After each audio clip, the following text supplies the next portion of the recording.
Hey guys, survival every day. Doing a quick little review, if you want to call it, or look at a new rifle. It is a AK-47. It's the Arsenal SGL 26. And I say Arsenal, but really it's not. When I bought it as an Arsenal, and then when I got it, it had this stamped on it. And I know this is a little bit of a controversy going on right now with that, and that is, hopefully you can see that, FIME, FIME, and that's the FIME group in Las Vegas, Nevada. And as you can see, this is a receiver made in Russia by Ishmash. It was a Sega 7.62 by 39. So I bought this rifle, and it's been sitting at an FFL for like 4 months. In the state that I live, this is considered a regulated firearm, just like a handgun. There's a 7-day wait period because the state that I live in has decided to pass some really ridiculous laws, infringements on your Second Amendment rights. Like 100,000 guns were bought within a 6-month period or something like that, or 8-month period, and so the state police was all backed up, and they couldn't do background checks, so you had to wait 3 months to get your gun. This is a bunch of crap. But anyway, so this is a FIME Sega AK-47. My understanding is that Arsenal is now making, I guess, just milled receivers AK variants. This and FIME has taken over the job of doing the stamped receivers. That's what it looks like to me. If you go to FIME, by the way, you try to Google them, man. They're not like the first one that pops up, which is interesting. But the FIME group, you could take a look at their website, and they have a ton of AKs on there, which is kind of nice. I don't know if they're still available or not. I mean, or if they have an inventory. But from what it looks like on the website, you know, they have AKs. So if you're looking for one, and you're looking for a quality-made AK, and you don't mind spending some money, that's what I would go with. I would go with the FIME or even Arsenal. Like I said, though, the difference is this is stamped receiver. You can tell it's stamped receiver because it's got the dimples in it. Milled receivers have a longer, larger area on here. They're a little heavier. The stamped receiver is a lot lighter, and that's the reason why I went with a stamped receiver. I didn't want a milled receiver. Alright, so real quick, the particulars on this gun. This is an SGL 26. The reason for this being an SGL 26 is that they decided to leave the, when they converted it from a Sega sporterized rifle to the AK, they decided to leave the bolt hold open feature, which is this little knob back here. And when you pull the bolt back, I'm going to try to do this in front of the camera, and then you press in that, and there you go. And it holds open the bolt. And by the way, this has already been safety checked and cleared. As you can see, there's nothing in it. This, I don't like it. It really, it's a pain in the dick. I mean, you put your finger on the trigger and you got this in the way. I mean, it really is in the way. So I don't like it. And it's easy to take it off. I'm going to go ahead and take it off. Now, with this particular AK, it's got the AK-74 muzzle brake. It's got the traditional AK-47 front sight, bayonet lug, accessory lug, cleaning rod, bladed front sight out to 1,000 meters. This one has the optics mount on it. If you're going to get an AK, get it with the optics mount, because it's a pain in the butt to put it on after the fact, and you can mount a scope on here or some sort of red dot or something along those lines, and I'm not too sure if I'm going to do that or not. Because this was a sporterized Sega when it came into the country, and then FIME or Arsenal, they take it and then they convert it into the AK clone. It has to have certain components on it that are US made. US made NATO style butt stock, US made pistol grip, US made foregrip. There's also some changes that are made on the inside in order for it to take the AK magazine and not like the I guess SKS type of magazine. They add I believe it's a component to the feed ramp. And here it is inside. And this is the part that I was talking about that's been added to take it from the SKS to the AK. It's a feed ramp, basically. I have to say, this gun, the fit and finish on it is really, really nice. It's tight. I mean, it's a nice AK. I mean, it's like the Cadillac of AKs. All right, so with this particular AK, it does have a 16-inch barrel. It's hammer forged chrome line, which is really, really nice. I'm trying to think of anything else on here other than, oh, it kind of came with a really obnoxious 5-round magazine. And if you look at it, can you see it? Little Arsenal logo. So, you know, Arsenal magazine with a FIME made AK. So that kind of gives you an indicator what it is. And speaking of magazines, it came with a 5-round. I got a really good deal on these Tapco. They don't have any metal lips on the inside. They're all polymer, metal base. Got pretty rough checkering. I really don't know what, ribbing for its pleasure, I guess. Anyway, and I've noticed because of the tight tolerances of the AK, I'm shaving off, I don't know if you can see that, I'm shaving off parts of the polymer every time I stick in a magazine into the mag well. I also did get a Pro Mag. I wanted to try one out. I couldn't find any 30 rounds, so I got a 20 round. Give that a shot, just see how it is to compare it. I do not have any kind of traditional Bakelite or any other kind of what is it, Circle C magazines, and I'll probably get some down the road. All right, so real quick, one of the things that, with this particular rifle, because it is a converted sporterized rifle, and it starts off as a sporterized rifle, they move the trigger and trigger guard from this location up to here, along with the mag release, and then they add this pistol grip on it. I have another AK, I'm going to do a review on that.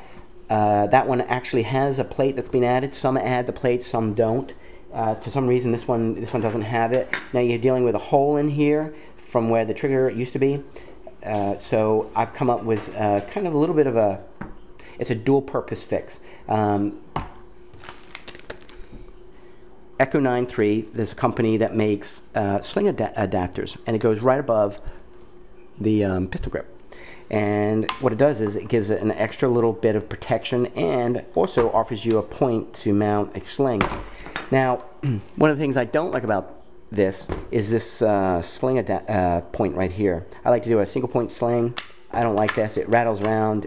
I don't know. I mean, if you were going to put a regular sling on it, it's fine. Also, I'll just show you this from this angle. There you go. It does have a little a metal buttstock, and it does have a hole in it for your, and which this one does not come with it, a cleaning kit. My other AK does. And as you can see, I mean, it's a nice, I mean, it's made very well. All right, so the the SGL 26. The reason why it's an SGL 26, again, is this bolt hold open feature, which I really don't like. Pull back the slide, you guys can see that, and then it goes, boom, and it holds it. Don't like it. It's in the way. Let's see if it comes around. It's in the way. Krebs makes a safety select lever that you can either do it yourself, or you can buy a Krebs that's notched it out. So you pull the bolt back, and then you put up the safety select on it, and it holds the bolt open. And the Krebs, I don't have it yet. It's on order. It also has a little extra piece of metal here, so when you're holding the pistol grip, you can flick this safety up without removing your hand off of the pistol grip, which is kind of nice. Also, one of the things on here, there is a shepherd's hook. Krebs makes a replacement spring. On the shepherd's hook, you have an X and a Y pin where the shepherd's hook goes around, and it holds these pins in. I've got that on order too, to remove that. It makes for easier future taking the trigger group out and everything like that. All right, real quick, the ammo that you can shoot through the AKs, as you know, it's a pretty, obviously it's a reliable gun. You can shoot pretty much anything through it. That's what's appealing for it. If you want to think of it as a hit the fan kind of gun, I have multiple guns, and would I take this? Would this be my go-to-war gun? Don't know. What's nice about it though is the availability of ammo. You can get Tallulah ammo, you can get WPA ammo. This is the military classic. They got a couple other different types. 122, 123 grain. It's steel cased. Steel cased ammo, non-corrosive, Braden primed, which means that the primer has 2 holes instead of 1 hole for the ignition of the gunpowder. Real quick as a comparison, there is a 5.56 round. It's brass case, 55 grain jacketed round. One of the things that I've considered, and I think anybody that has an AK, you really should look at this. And I'm probably going to shoot myself in the foot because it's going to drive up the prices of the spent brass. But I was able to get, I got a bunch of it, AK brass. And I've cleaned it. I haven't taken the primer out yet. I'm going to make my own ammo. You never know. This steel stuff comes in from Russia. You never know. The United States might go, hey, no more ammo from Russia or from overseas. And then we're kind of screwed. So I got brass. I got some VMAX. I got a bunch of these, and these are really cheap, by the way. For 123 VMAX rounds, bullets. I got a Lee reloading die. All of my stuff is Lee. It's inexpensive. It's the best way, I think, or economical way to reload ammo. I got a single stage press. You guys have seen it already. 2 types of powders that you can use for it. Hudgens, if however you want to say it. H335. If you get some of this, you can do your AK rounds. Also, you can do your 5.56 round. Or you can use their H4895, and you can do the AK round with this, and you can do your 308 rounds. And I got a couple of 308s. Okay, so that is the AK from Sega FIME. It really is a nice rifle. I'm going to go ahead and do a little range footage for you.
Alright, so that's not bad for that AK. This is what I gotta adjust it, and I don't have anything to adjust the sight, but look at that. That's pretty good.